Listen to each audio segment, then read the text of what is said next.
I'm here tonight to suggest very, very strongly that many of the illnesses that afflict us today in ever-growing numbers and severity were hatched in biological warfare laboratories and have now escaped, whether intentionally or accidentally, and are now among us today.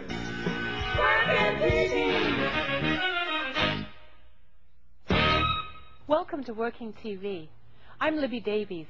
If you believed that aircraft with secret government approval have been spraying noxious chemicals developed in U.S. military biological warfare laboratories on unsuspecting Canadians, would you be paranoid? Or if you yourself saw distinct plumes of chemtrails from this spraying, yet were told by Transport Canada that no such spraying was taking place, would you be delusional? You'd be absolutely correct, according to William Thomas, who has spent the last 14 months studying the chemtrails phenomenon. He's an award-winning journalist who recently wrote a book about the Gulf War syndrome. This is the strange cluster of illnesses, all linked to a deterioration of the autoimmune system suffered by troops who received anthrax immunization before being deployed in the Gulf War. It's a lot like the chemtrails syndrome. Perhaps Thomas is a fraud. Perhaps his photographs and videotape evidence are all fakes. We don't know for sure, and the mainstream media won't touch his story. Nevertheless, we're told that Project Censored USA, a respected media watchdog group, recently judged chemtrails to be one of the most underreported stories of the past year. So you be the judge. Here now is William Thomas on chemtrails.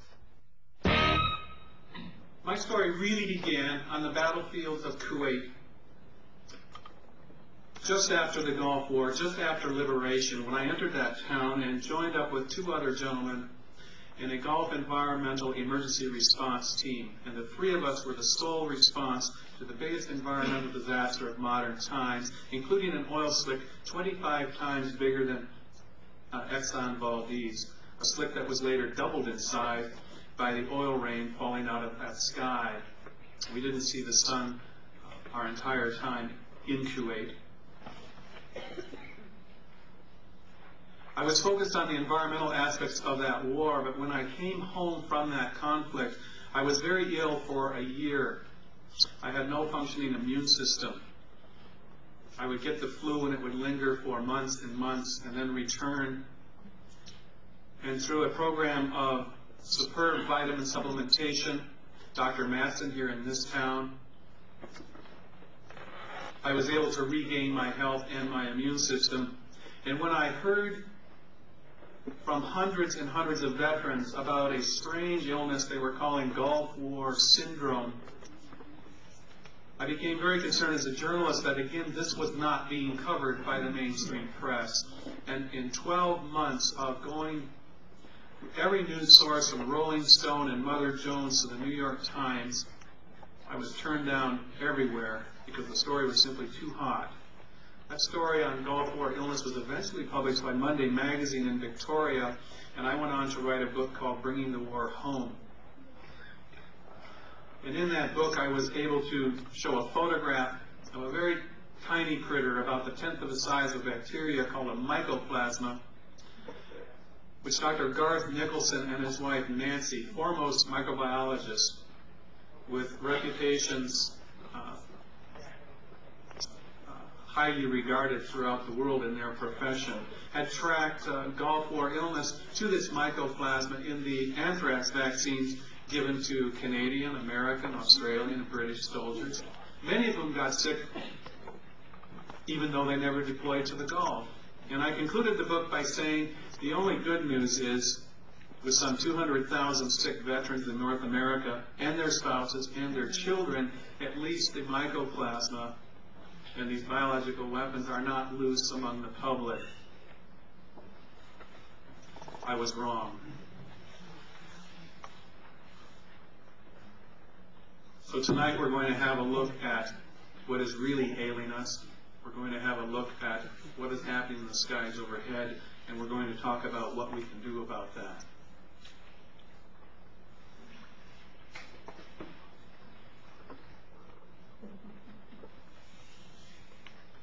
In January 1999, I got a phone call from the managing editor of the Environment News Service, whom I worked for in the Gulf.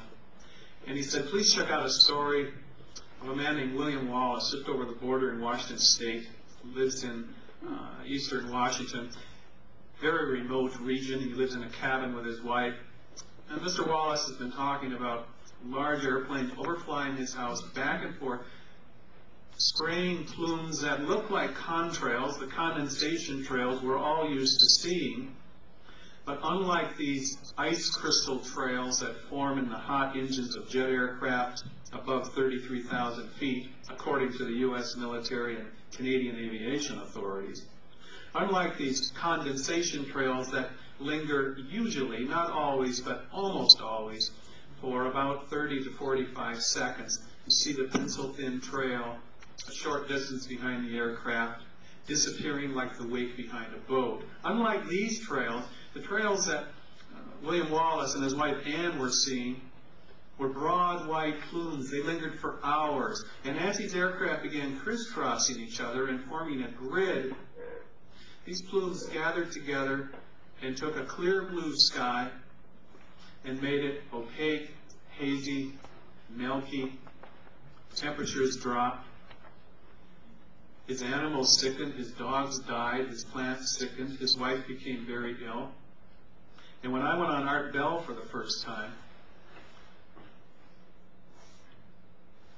and used William Wallace's name with his permission, he was again visited for the third time by aircraft who sprayed their property.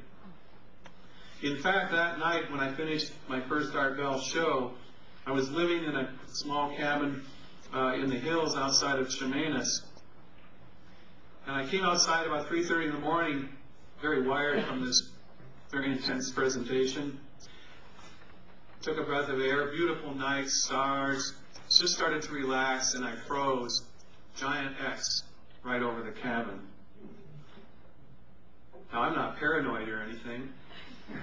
But when they started flying parallel patterns down the ridge right across from me over the next few weeks, I began to wonder. I began to wonder if maybe some people were sensitive about having this story exposed. Let's have a quick look at what we're talking about, because pictures are always better than words. I don't know about you, but people continually tell me, oh, these are normal contrails, these are normal aircraft patterns, and I'm here to tell you tonight that if commercial airline pilots pulled this stunt, they would lose their license. Yeah. These pictures were taken very recently over Nevada, Moose Jaw, Saskatchewan, an international flight center, and towards the end, Vancouver on Monday of this week. Legal spacing for commercial airliners is 3 miles. I believe the X's are for satellite identification. Don't worry, it's just normal airline traffic. And if you wait a few minutes, you'll watch and see these chemtrails start to spread out as they're doing here. And if you have ignored the phenomena for an hour and happen to look up, you'll probably think it's just cloud. But fog forms at ground level. It doesn't form at 20,000 feet. But something else was going on. Something else down here on the ground. Last winter, in this city, in Victoria, in London, Ontario, in Toronto, Edmonton, cities across Canada, we saw an epidemic of influenza-like illnesses. That epidemic was also right across the United States and England. At Peterborough, the emergency room took 307 acute care patients in one day. In England, refrigerator trucks were hired to haul the dead bodies away. This is from the BBC, by the way. This is an exact repeat of the previous winter, when refrigerator trucks were pushed into service at morgues in England. And we had 12 straight weeks of what the Centers for Disease Control called an epidemic of influenza-like illness and pneumonia, an epidemic in terms of death rates. England saw 8,200 people die in 3 weeks, mostly the elderly. This year, we looked at 19 of 20 weeks, epidemic levels, influenza-like illness, double pneumonia, and death. The CDC called it the flu. Most of the media we received called it the flu. I'm here tonight to tell you it was not the flu. In fact, many doctors were echoing the words of one nurse supervisor who said, "I don't think anyone knows what's causing this sickness." Doctors were saying this to the New York Times.